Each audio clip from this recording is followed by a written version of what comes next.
fellow Red Newt Racing teammate of mine. Welcome to the Trails Collective interview series coming all the way to us from New Zealand. How are you? I'm good. Thanks for having me. So you actually are from America and the upstate New York area originally. You ran for SUNY Cortland, is that correct? That's correct. Yep. So did you do both cross country and track while you were at Cortland? I did. Yep. So I grew up in Delhi, New York, and then went to school in Cortland and did cross, indoor and outdoor track all 4 years I was there. So were you pretty speedy, or did you like doing the cross country a lot more? Yeah, cross was definitely my wheelhouse. And even for that, I kind of struggled with the leg speed of an 8K cross race. But yeah, of between track and cross, that was definitely my preferred season. And at SUNY Cortland, you studied physical therapy? So no, so I am a physical therapist now, but I've kind of taken the scenic route to getting there. So at Cortland, I started out as an exercise science major and then kind of changed my path a few times and I have a bachelor's degree in journalism. Okay.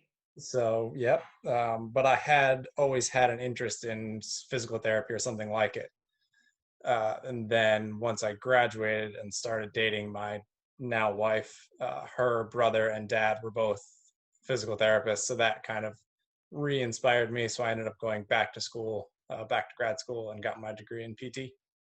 It wasn't like a family initiation. Like, in order to get in this family, No, Silas, you need no, to it be a wasn't. physical therapist. No, it wasn't like a dowry thing or anything like that, but it definitely helped. So, what sparked your interest into physical therapy? Did you deal with injuries at Cortland? Yeah, I had some injuries while I was there. I missed two of my competitive seasons with nothing major, just kind of little overuse things like IT band issues, some tendonitis, that kind of thing. That were, in retrospect, my own fault. I was jumping into too much volume too soon and things like that come up. But through that, I worked with trainers and physios and different people like that to kind of help get me through, and that sparked my interest in it. And definitely seemed like something I would want to do and want to make a career of.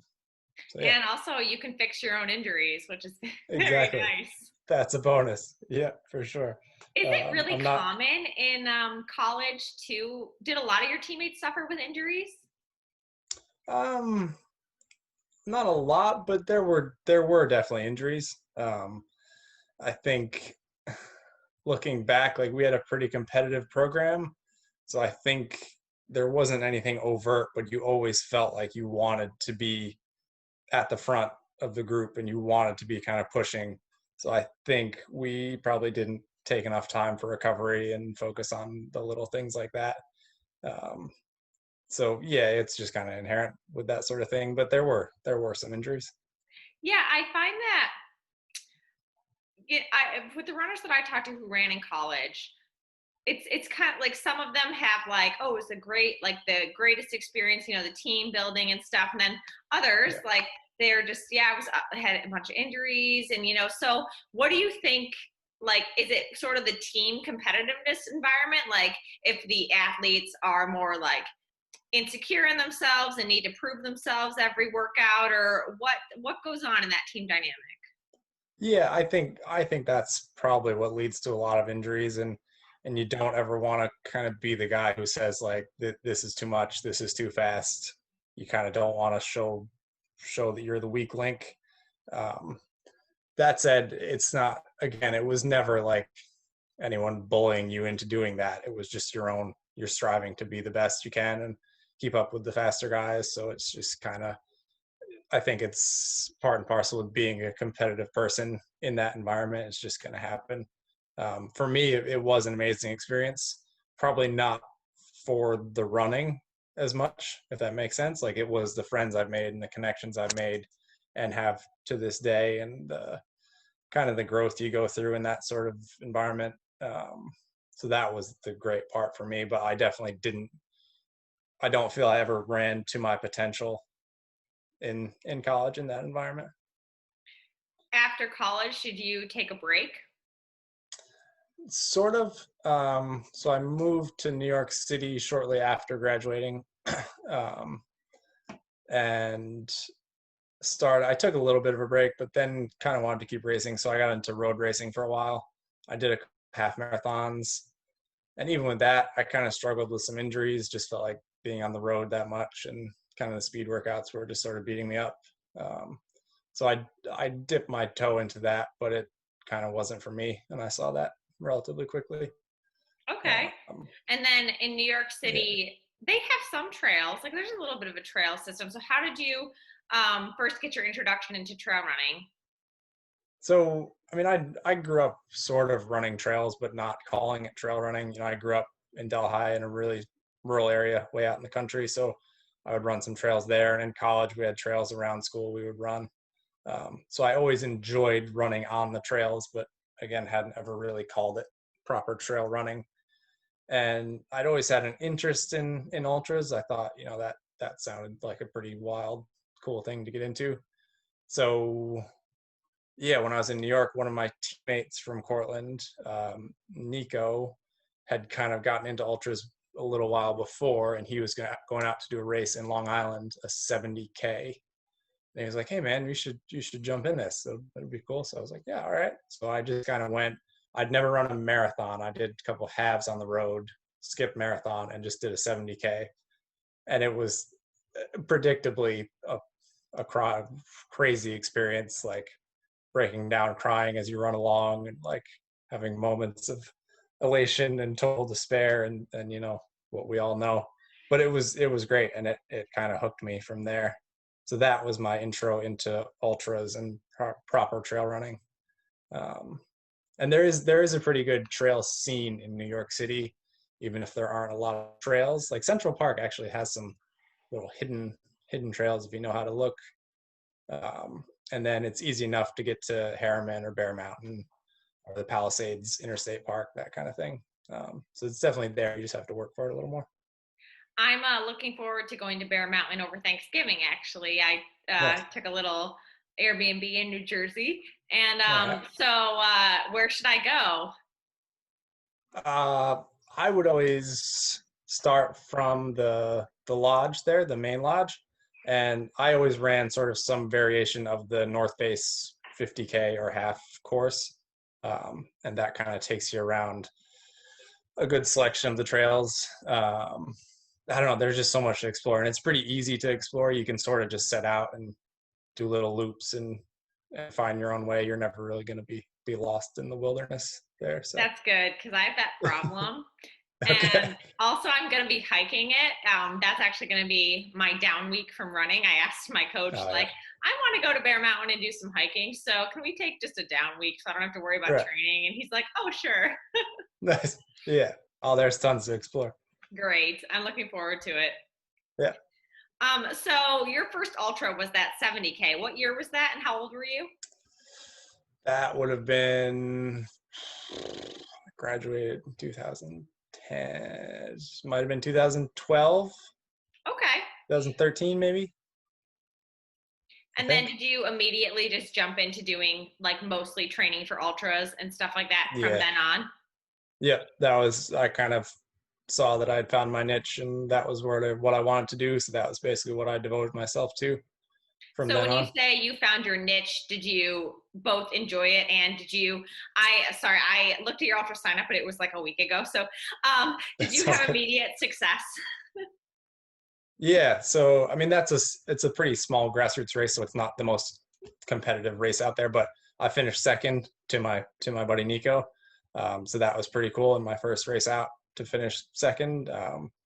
And my time was pretty good. And yeah, it just, I don't know, something clicked, and it kind of, kind of felt like it fit, and that was right. So yeah, I kind of stuck with it. And then you didn't run your first 100 till 2016 at Vermont. So in Yep. that time, what were you focusing on? Did you know you wanted to get up to 100? That's also the only 100 you've done.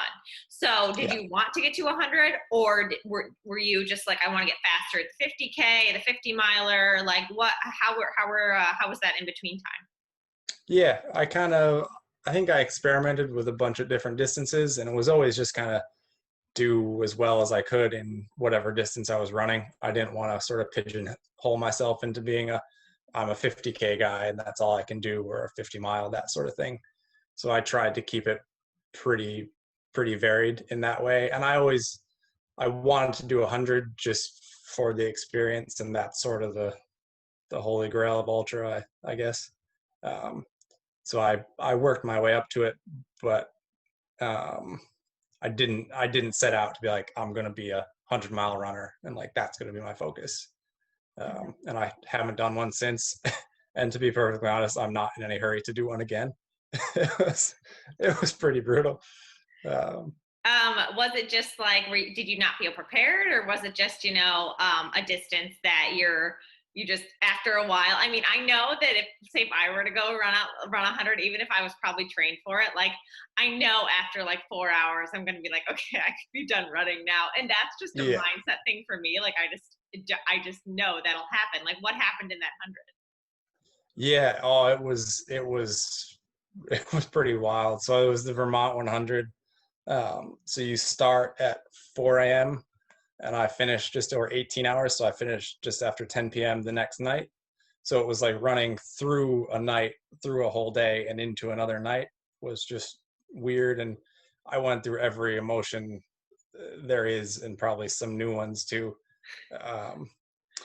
And yeah, part of that, it was that mental game of kind of, all right, I've been running for 8 hours. Like there's still a long way to go.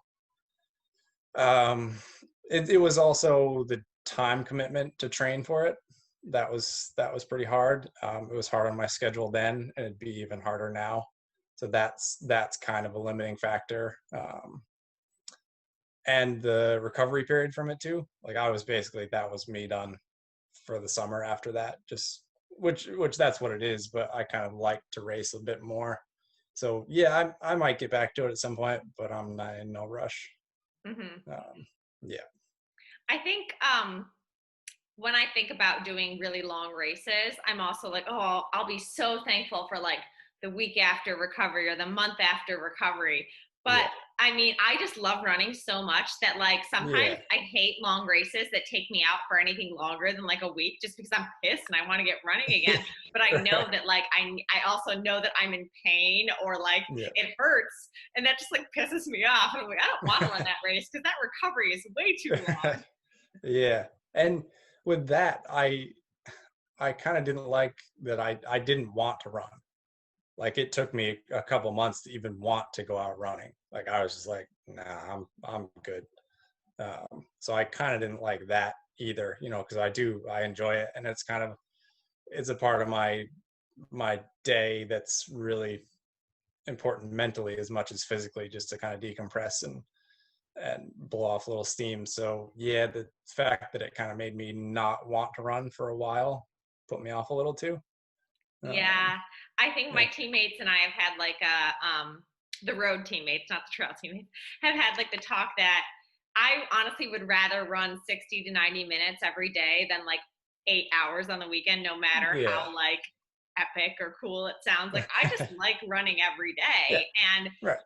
for me, it sounds like for you, it just makes everything else just a little better. Like Yeah. it makes like, I don't know, like you're sleeping better. It makes like Right. you just a more energetic person. It makes like food Right. taste better. It's just it's Exactly. something that like maybe the chemicals in my body, but when I can't run, I'm just like, oh, this sucks. Yeah. Yeah. Exactly. And the physical recovery after it was pretty intense too. Like I remember the day after, we actually drove back to New York City the day after because we had to get back. And I remember getting out of the car at a gas station, and like on one leg, my quads were completely blown, and on the other leg, my hamstring was blown. So like I couldn't, like I didn't even have an even walk, and I like hobbled into the gas station. And so yeah, it was just intense all around, and um, took a lot out of me for a while. So yeah, I think I just stick with shorter stuff for now. Yeah, I remember after my last 50 miler, which was last November, and I was not very well trained for it. I did JFK, and I remember like getting up the next morning and then like getting into my car. Finally, I made it into my car. And then all of a sudden I'm like, I'm starving. So like of course the first like Sheets gas station, I'm like, yes, Mecca, Sheets. And I just like I try to get out of my car and it's like pouring rain and I'm like stumbling out because like I'm trying to get to Philly because I want to watch my friends finish the Philly marathon. And I just go in like barely, they're like all looking at me because it's like 6 in the morning. And I'm like, I just want biscuits, just cheddar and cheese, egg and cheese biscuits. And oh God, so funny though. Yeah, yeah, the things we put ourselves through. Oh yeah, it's great. The stories are and the people are so memorable. Yeah, So you're in New Zealand right now. Why did you move we there? are. You So didn't we've been just, here. guys, he didn't just move there because of the pandemic, which he's smart. He's been there No, for a couple years. I have. Yeah, so we've been here 3 years now, a little over 3 years. So my wife and I, so we both grew up in upstate New York, and we lived in New York City for. She was there 9 years. I was there almost 8 years, and it was an amazing experience. You know, we wouldn't trade it. And New York holds a very special place in our hearts. But we were also just kind of burnt out on city life and stress and all that. We wanted to move. We wanted an adventure. We'd always wanted to travel to New Zealand. Um, then we wanted to move abroad somewhere, so we were like, well, why not? We'll just move there. Um, and full credit should go to Allie, to my wife. Like she's really the reason we did it. Like I probably would have always said, oh, that'd be cool, but she kind of gave me the push and the confidence to actually do it. Um, so yeah, so we kind of just decided we'd dive in and go for it. We had never been here. We didn't know anyone. We didn't basically we knew they spoke English here, and it looked pretty like in Lord of the Rings, and like Yeah. that. That's good enough. So Is she a PT as well? no, so she's a yoga teacher. Okay. Yep. So she was teaching yoga here. We just had a baby. We had a daughter 13 months ago. Well, Um, congratulations. yeah, thank you. So she's doing the full-time mom thing, which is the hardest job out there. So that's It her is. gig at the moment. Yeah. And I mean, both of you, yoga and PT are very in demand skills, you know? Yeah, for Like sure. sometimes I'm like, I need to go back to school to be like an optometrist because everybody's eyes are awful, or like Yeah. or orthodontist or something. You know, just like Yeah. it's always in demand, and that's pretty Yeah. cool because Yeah. you know, your wife can start and stop and do whatever, and then you just like everybody's broken, so you know. Right. Yeah. And Yeah, so and it's that been, helps. I think it's been good so far. Sorry. It's been good so far. Yeah, oh, it has. It's been great. Yeah.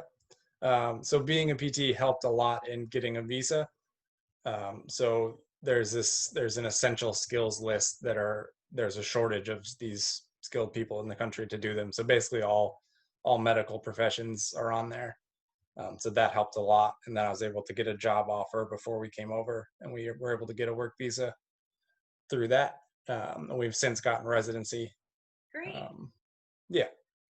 So, I know everybody's going to be curious because I've been curious about every once a week. I've like tried to be like how to move to New Zealand because, you know, Yeah. you guys are doing really well. So, Yeah. I want to ask like when the pandemic happened, what did you guys do? And then now like are things mostly back to normal because you kind of like nailed it. Yeah. Oh, we've been super lucky, and I mean, we were really grateful to be here before all of this. And like we moved here shortly after Trump was inaugurated, so everyone's like, "Oh, you're running away." And we're like, no, we planned it, but the timing worked out. Convenient. Yeah. So yeah, so when the whole pandemic thing started, first it was just kind of like, yeah, that's happening over there, and we weren't really phased by it. Then when we started getting a few cases here, first we went into so our they call it we have 4 levels of lockdown here. So we initially went into a level 4 lockdown for 3 weeks, I think. And that was back in March, I think. So that was like everything shuts down, like stay at home. grocery stores are open. Basically, that's it. Like everything stops. Everyone stay at home. Don't go out. Don't interact with anyone. Um, so, which honestly, for me, it was kind of great because Alex, our daughter, was she would have been like 6 months old at the time. So it was great. I got to stay home all day with her and see her growing and changing. And we live right on the beach, so we have a beach right across from us. So we can go out and walk on the beach every day. And so it was kind of just a vacation. And then we had another couple weeks of level 3, which there was a bit more open, like essential services were back open. I still couldn't go to work in person. And then we moved to level 2, which is basically normal. Like there are some social distancing things in public and some things you have to follow. And then we had that little spike a couple weeks ago, and we went back to level 2. Auckland went to level 3, but right now we're in level 1. So basically everything's normal. Just the Do you guys borders still are wear masks?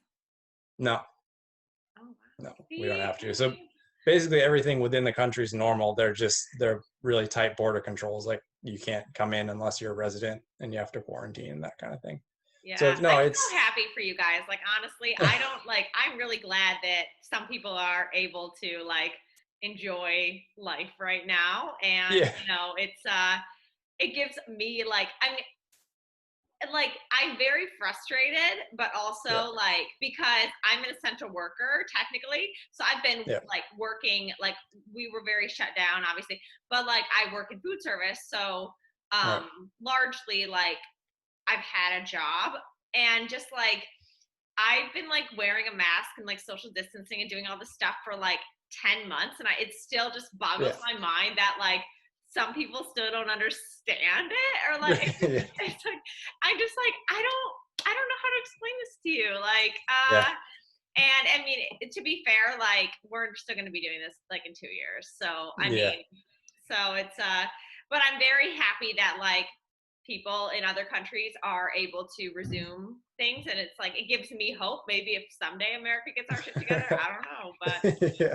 Yeah, I whatever. mean, it's been really strange though, being here where everything's normal, but then seeing things like from back home or like talking to our parents or friends where you're like, oh yeah, like that's still happening.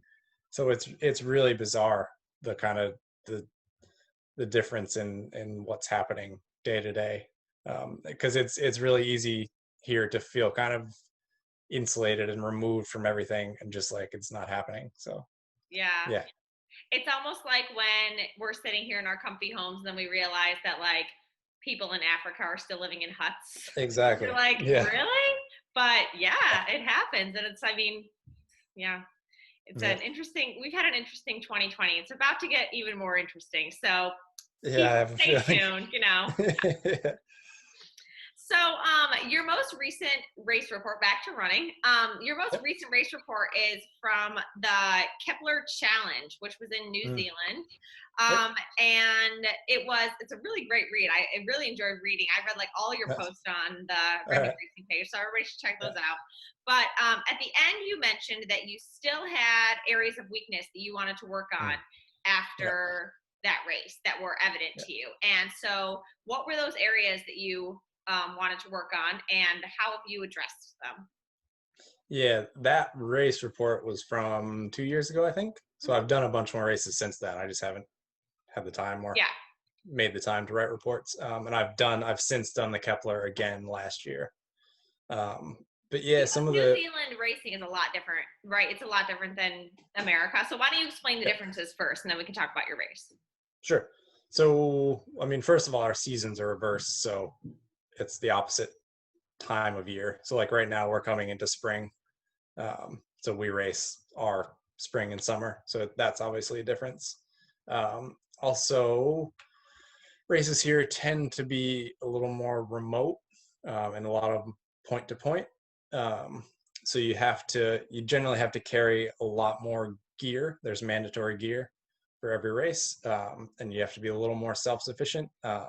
And you don't really get crew support out on the course. There are aid stations set up by the race, but like Allie can't drive out and meet me basically any races. So that's been a difference.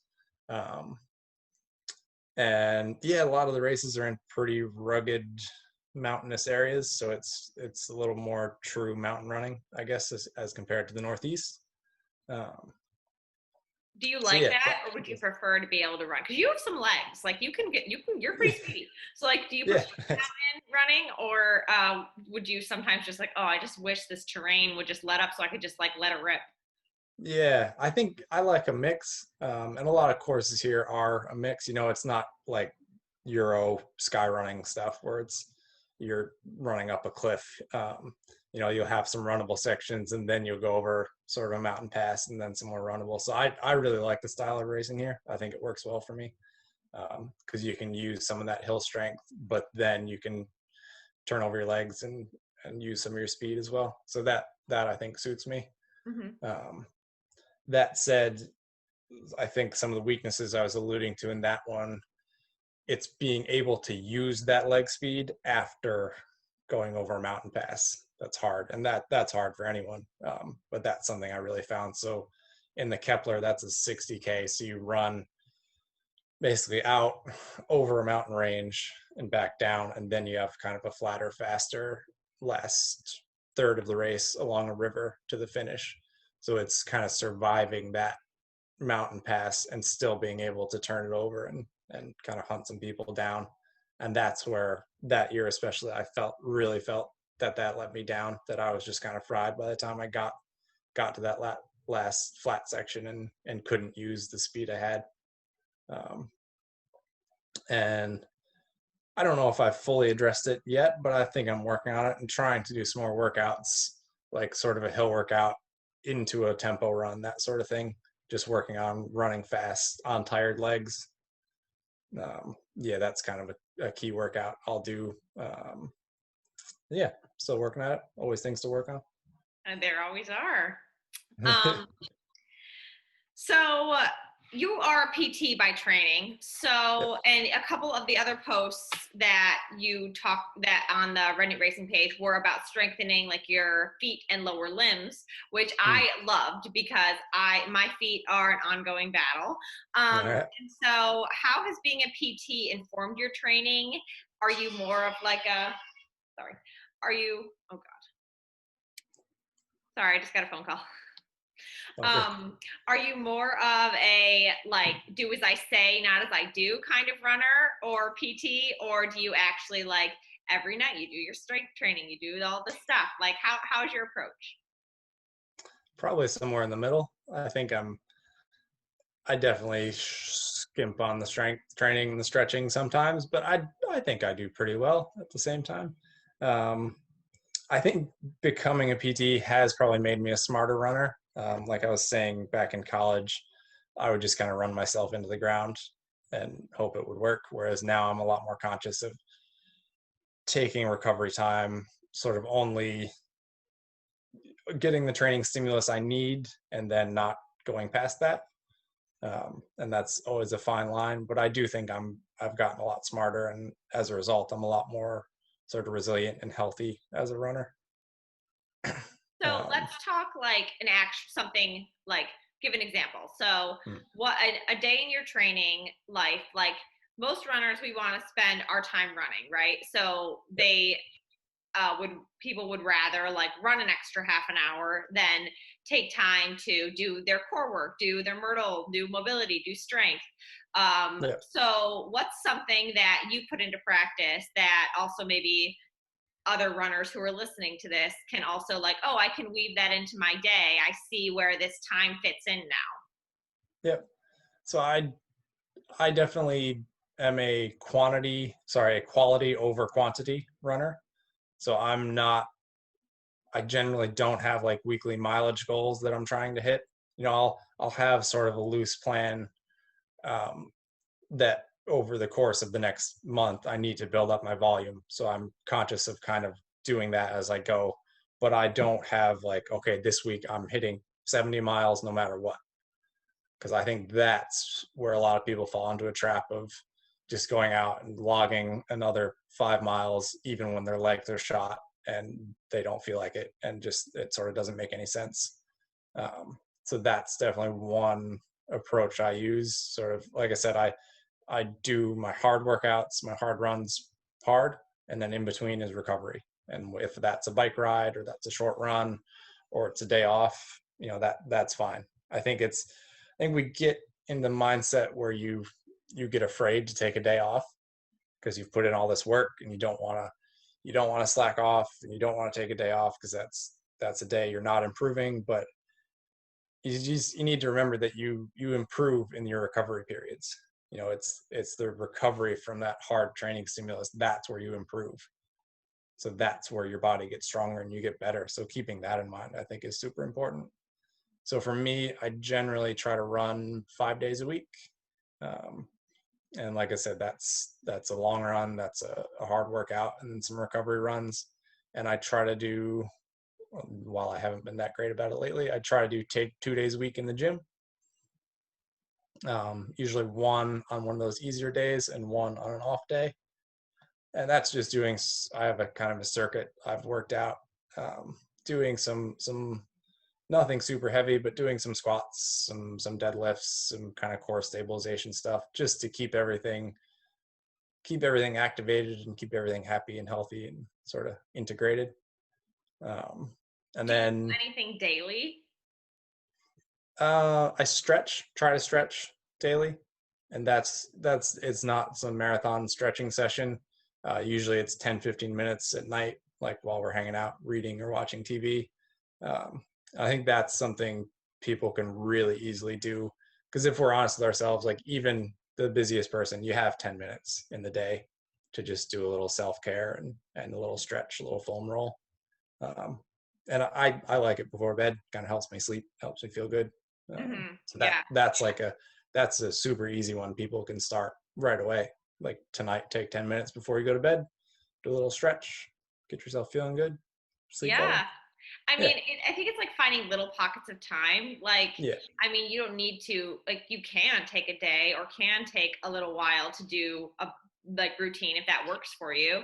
But also, like, I mean, when I get home from my run in the morning, I turn on my tea water, and by the time, like, it takes like 5 to 7 minutes for that, and by that time I've done Myrtle, the mobility, stretching, stuff like that, a couple pushes, push-ups, a couple crunches, and there you go. Like, you're cooling down from your run, you're taking a little bit of care, and it's pretty simple. It's just like, I think for a lot of people, they probably would do it if they also like remembered. I don't think it's necessarily like, I'm too tired, I don't feel like doing it. It's more like, I forgot and I'm in bed already. Oh well, try to get to it. Yeah, I think with that, it's just building it into your routine. You take a shower, you brush your teeth, you do your stretches, same thing. So one of the posts that you wrote on the Redneck Racing was about like foot strength, basically, and preventing foot injuries. So I want to talk about hallux valgus, because I have that like hardcore, and mine is genetic. Actually, my sister and mom have had foot surgery. So personally, I just wanted to talk about this. So do you think that and it said like some of the foot like imbalances and injuries is because of like calf tightness?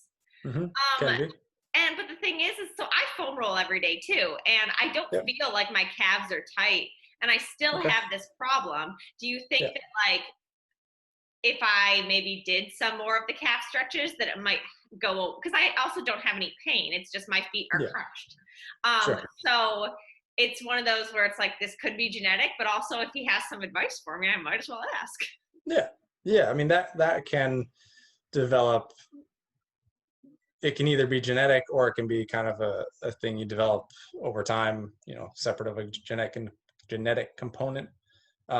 It sounds like if you're being diligent with your calf stretches and that kind of thing, that's probably not a cause for you. If it runs in your family, it was probably going to happen no matter what. But definitely, I feel like the foot is kind of a neglected area. People think of your calves as being really important for running, and they obviously are. But you have all those little intrinsic muscles in your foot that are super important too, and it's important to take care of those. And you have joints in your foot, and everything else. So putting some time into your feet themselves could probably help. Another really simple one, easy to do, easy to incorporate, is just taking a ball, like a lacrosse ball, works really well, and just put it on the ground and roll your foot around on it, roll your arch out. That can help loosen up everything, mobilize the joints in your midfoot. So that's an easy one. That's really good for your feet. That's something you could work in. For you, probably, have you ever seen a podiatrist or anyone? No, I see. Well, I've had like my sports PT friends and athletic trainers look at it. Yeah. Yeah. The only time it got the squishing of my feet, the only time it gets bad is usually during like the warmer months when there's a lot of friction. If I'm running Yeah. like over like at some points in the year, if I'm training and I am hitting like over 80 miles a week, that doesn't happen Yeah. often, but when it does, there's a lot of like, and especially when it's hot, I'm pounding a lot on my feet, and it's in Yeah. between the toes where I'll get like Yeah. calluses and stuff. And it's only gotten really bad once when I got like an infected blister callus in there, and I was like, Yeah. I just want to cut this off. It's just so Yeah. terrible. But now, usually, like now, when I'm at home and stuff, I wear correct toes, which helps space Okay. them because my Yeah. feet are just like that. Yeah. I was And gonna if I mention stay toe on spacers. top of it, yeah, if I stay on top Yeah. of it, it's not that bad. But if there's any, and also, but if they're like stretching out the calves, foam rolling, I do that kind of thing. So I have a feeling for me, it's just something I'm just gonna have to deal with. But I figured Yeah. other runners, calf tightness, foot pain, I get asked that Yeah. a lot. So Yeah. I figured, give the people what they want. Yeah. Exactly. And yeah, working with a good podiatrist can help too, because you can get some custom orthotics that can just help support your foot and kind of realign things. But it sounds like you're doing all right. You're doing everything you're supposed to be. So good So job. when you mention orthotics, that kind of reminds me, how do you feel about the barefoot running, like minimal shoe? How do you feel about that kind of stuff? I think it has its time and place. I think the whole Born to Run movement of a couple of years ago probably got a little carried away and probably led to a lot more stress fractures than it did anything else. I totally agree with the argument that, our foot is a very dynamic thing that's not necessarily meant to be jammed into a shoe. They're supposed to be feeling the ground and interacting with it. And that's true, and that's all well and good. But the world wasn't meant to be paved in asphalt either. So I think there's a middle ground there. Maybe a super chunky, stability shoe isn't the answer, but I don't think if you're going to be running any serious volume that barefoot or Vibram Five Fingers are the answer either. So I think you take it with a grain of salt, and I think it can be good in moderation. Um, I do some barefoot running on the beach or on some grass fields, a couple miles a week, just to kind of strengthen up your feet and Mm-hmm. that sort of thing. So I think you can build it in, but yeah, I wouldn't recommend going out and running 80 miles a week in house slippers or something. Yeah, I think people like to latch onto the sexy stories of like the N of one, Yeah. the like one man that can do that. Right. And then Yeah. also people don't realize that he's probably also running like 12-minute miles. So it's a little bit different Exactly. than like you going out Yeah. and running. Uh, Yeah. like people don't understand like run easy doesn't mean like 9-minute miles. It means like Right. 12-minute miles. Like, yeah, almost walking. Yeah. Yeah. Yeah, no, Yeah. I always say like, why don't you start out walking in those first and see how Yeah. it goes? Exactly. Yeah.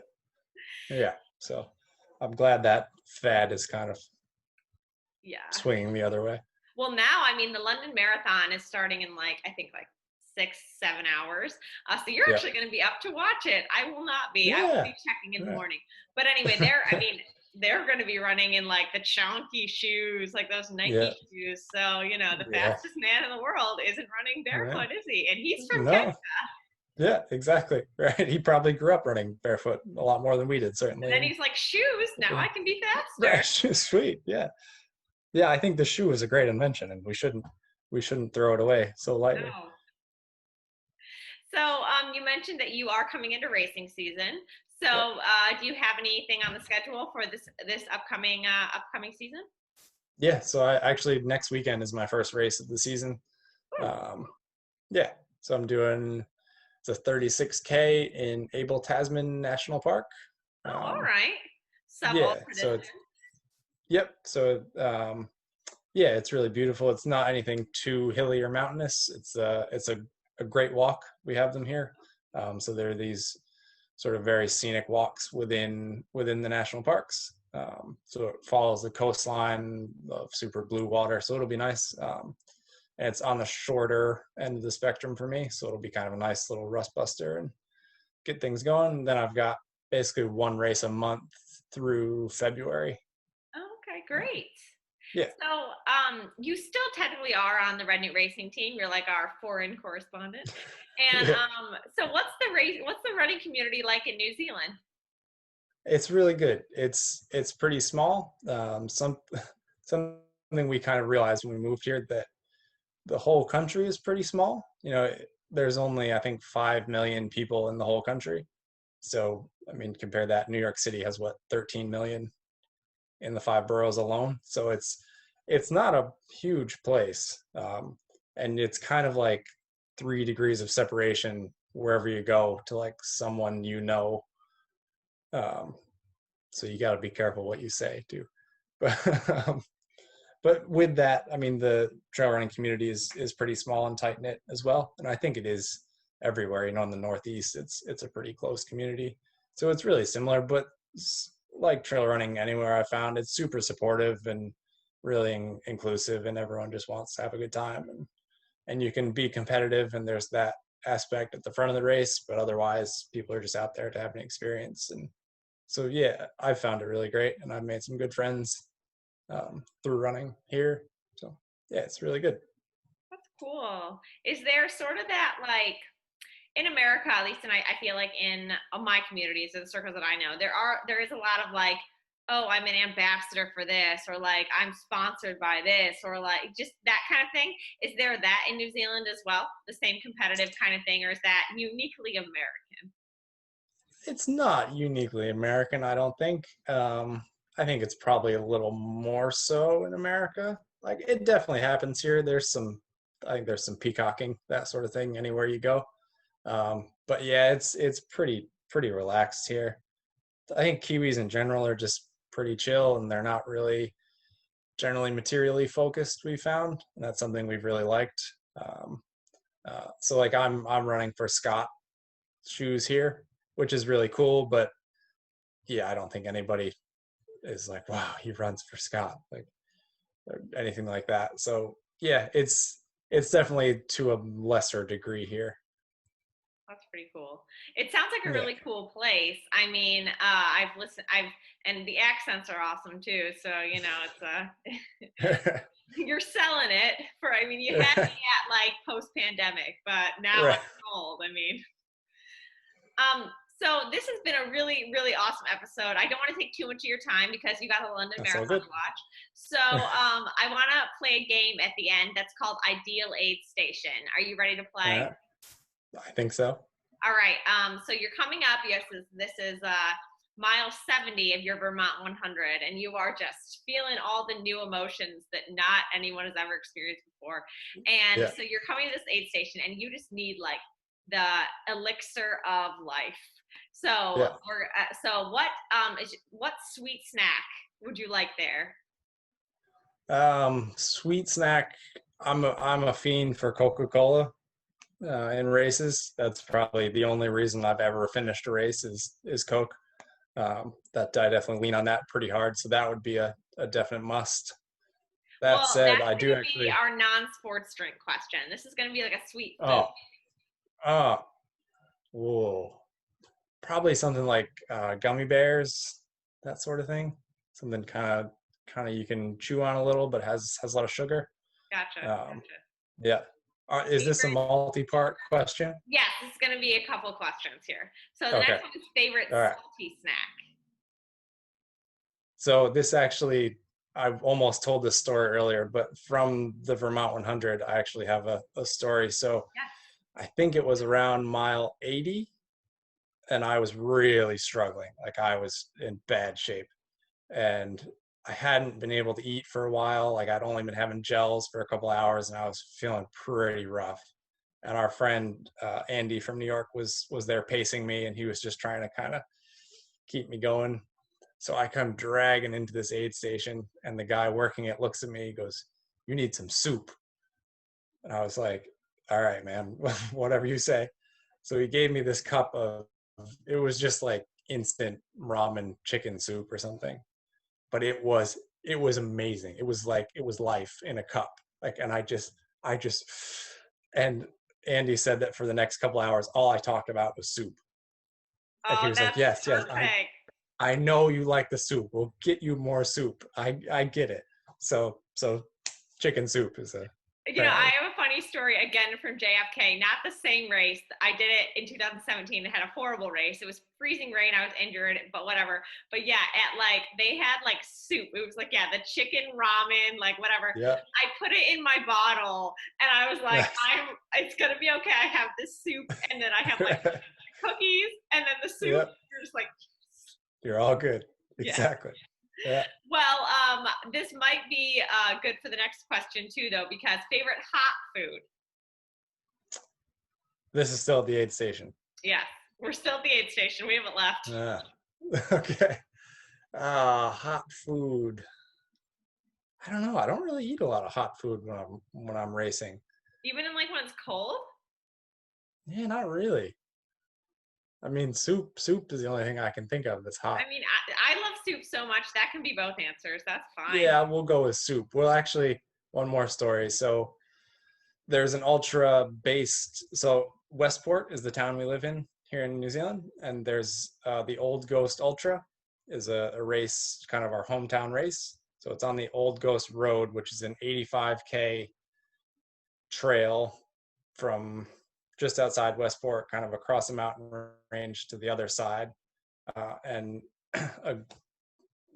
Phil Rossiter has become a good friend of mine, and his friend Jim were the ones who basically built the track. It was an old gold mining route that they sort of linked up and got the funding for, and they've made it a really amazing track. So there's a race on it every year, and it's become become my favorite race.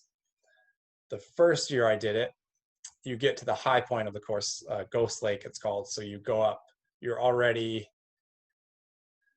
I think, 30 miles in, and you've gone up the biggest climb of the course, which is, I'm gonna get this wrong, but it's a lot. It's several thousand feet of climbing. So you get there and you're pretty wrecked. So here in New Zealand on the West Coast, they have this delicacy called whitebait. So whitebait is basically tiny fish, little like tiny translucent fish that they get in the river in a certain season, and then they put these tiny fish whole into an egg omelet, basically, like a Okay. fritter. It's a Oh, little strange, but it's very highly sought after here. I could get behind that. Yeah, it's not bad, but it's got a slightly fishy taste to it. Mhm. But I get to Ghost Lake and I was just wrecked, like my stomach was no good. And someone comes out from the corner and says, "Oh, would you like a whitebait fritter?" And like held them in my face, and I was like, bleh. Like, no, get it out of here. So I don't know if hot food, but I'm not having whitebait fritters. We'll say that much. Yeah, during an ultra, I can't like think that would be a No, good thing. But that sounds great, no. like brunch. Yeah, some other time, sure, but not then. All right. So, favorite sports drink. Sports drink. Probably Tailwind. Okay. Yeah, I like Yeah, that. I like that too. The yeah, yeah, tropical yeah, one. yeah. And they have that at a lot of aid stations here, so I end up having that quite a lot. So we'll go with And that. then, so favorite non-sports drink would then be Coca-Cola. Yeah, Do Coca-Cola you for like it sure. flat or bubbly? Flat. Has Yeah, to be flat. so much better. Yeah. All right. Favorite piece of gear, like a piece of gear coming into that aid station, you need something. Mm. Definitely, especially here, a good pack. Because, like I said, you have to carry mandatory gear. So that's usually one, if not two, long sleeve thermal tops, thermal leggings, waterproof jacket, waterproof pants, hat, gloves, emergency blanket, first aid kit, headlamp. So it's substantial enough. Yeah. Um, so yeah, a good pack that doesn't rub or chafe is definitely a must. So I run with the Scott. It's the TR10, the RC pack, and that's been great. So that's a must for me. Cool. That's some good information. Yeah. All right, last question. You can't say Allie. If you were to run to this aid station and you needed like a celebrity or someone, it doesn't have to be a runner, it can be anybody, assuming they could hold a pace with you or just like to pep you up and get you going, who's that person? Uh, do they have to be alive? No. Hmm. How about Jimi Hendrix? Oh, yeah. Can he have his guitar? Yes. Yeah. He Yeah. could like Oh, serenade definitely. you into the night. Yeah, definitely. He like floats behind you on a magic carpet, just Yeah. like, yeah. Oh, yeah. Just playing the guitar with his teeth. Yeah. Oh, that's a great answer. Well, Silas, this has been an awesome interview. I knew it was going to be. Can you just tell people where they can find you on like social media, if you have a website, or just to run you? Yep. Probably easiest one is my Instagram. Just Silas_Carey. And I don't post there as probably as often as I should, but I try to drop little updates and little snapshots from runs I do and adventures and that kind of thing. Yeah, that's probably the best one. I'm on Facebook as well. But yeah, Instagram's probably the best. My physio practices page is called Coast Physio. So if anybody wants to check that out too. If you're ever in And Westport, do you have physio. any rooms in your house that are Airbnb? Because I think a lot of people are going to be like, let's go to New Zealand. Yeah, I've already gotten some messages from people be like, so what's up in New Zealand? Gonna We make that don't, we money. don't, that's right. We don't at this stage, but we're thinking about buying some land or a house. So hopefully in the future, we'll have a little tree house or something we can Airbnb at. Well, sign me up for the first weekend. You got it. All right. Well, thanks for doing this, Silas, and have a great rest of your day. It was wonderful to talk to you. Yeah, thanks very much. Thanks for having me. See Happy ya. trails, everybody.